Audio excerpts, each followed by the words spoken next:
सगळ्यांना मी वेगवेगळे आकार दिले आणि त्या आकारावर तुम्ही तुमचे आकार उभे केलेले।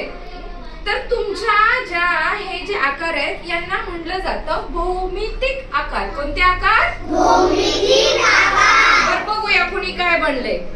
बर, तुमचा गट कोणता आकार बनलाय? चौकोनी। चौकोन आहे ना? वा।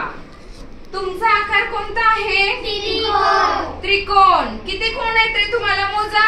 1 2 3। त्रिकोणाला कोण किती आहे? 3। बर, तुमच्या चौकोनाला किती कोण आहेत मोजा? 4। आणि बाजू 4। 1 2 3 4।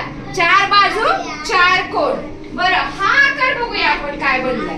तुमचा आकार कोणता आहे? आयत। आयत आहे। बर, ह्या आयतला कोण किती आहेत सांगा? हा एक कोण आहे? 2 3 4। आयतला कोण किती आहे? 4। बर, बाजू किती आहेत सांगा? बाजू मोजा। 1 2 3 4। बर, यांच्या आयतला बाजू किती आहेत? 4। बर, तुमचा हा जो आकार आहे याला काय नाव आहे? वर्तुळ। वर्तुळ। वर्तुळ आहे। याला कोण आहे का कुठं?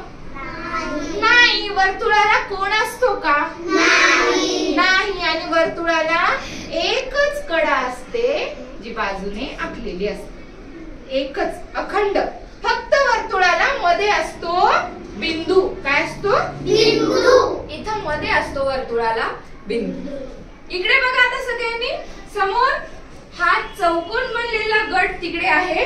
चौकोन म्हटलं की तुम्ही हात वर करायचा। चौकोन, त्रिकोण, वर्तुळ, आयत। Very good. आता मी ना विचारणार की कोणाला किती बाजू आहे तर तुम्ही उत्तर द्यायचे। हात खाली यश। आयताला बाजू किती?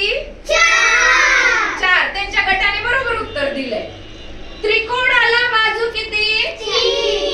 3 बरोबर। चौकोनाला बाजू किती? 4। चौकोनाला कोण किती? 4। त्रिकोणाला कोण किती? 3। छान, व्हेरी गुड। आता हे तुम्हाला 4 भौमितिक आकार समजले का? हो। हा, त्यांची नावे मला ओळीने सांगा। हा आकार? चौकोन।